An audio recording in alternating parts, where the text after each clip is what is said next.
Juventus need an injury time goal from Danilo to avoid defeat away to Atalanta. Gab, a week ago, some were wondering whether they could even just get back into the title race. Yeah, which I think, let's get back to earth. I know Atalanta were sliding here, but, the gap was the top, and the fact that at the time there were 3 teams in front of them, they weren't going to get back into it. It's funny. They played really well for the first 20 minutes. I mean, really well. Could have scored. Vlahovic, Dybala, it was all clicking. And then it kind of fell apart. And I think they were fortunate, not just because they got the injury time equalizer, but because Hans Hateboer, wide open with one of the potential misses of the season, sending the ball against the crossbar.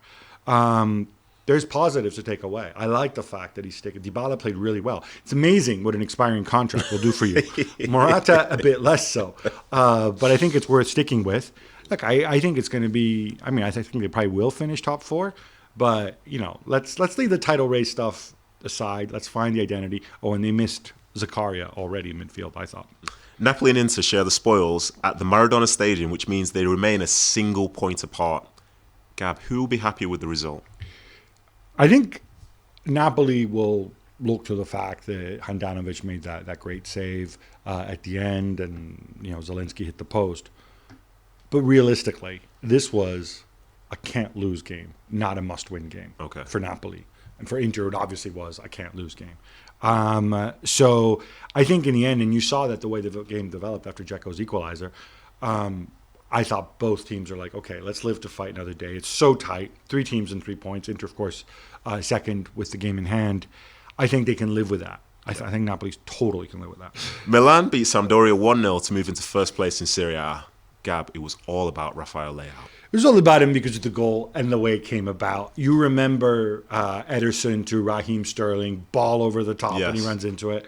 This is the same thing. On Super Bowl Sunday, we kind of got to see, Mike Maignan channeled his inner Pat Mahomes. Milan, though, were smart because, Milan like to play from the back. They sucked Sampdoria in, and boom, Mike Maignan.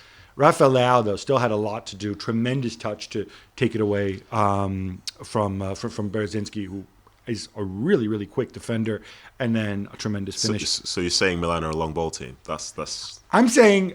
Or is that lost in translation? You need to mix it up. And big from Rafael Leão as well, because after he was really poor, I thought, in the derby, and to come back like this. So a wild game for Jose Mourinho's Roma away to Sassuolo, as they need an injury time equaliser and goal line technology to get points on the road.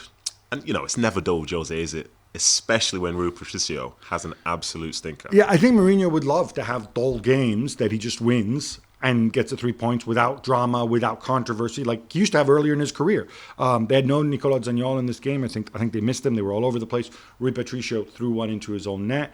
At the end, and Sassuolo, again, down to 10 men. All sorts of things happen in this game. At the end, it takes Brian Cristante's finish for the equalizer, cleared off the line, but then, thankfully, goal line technology.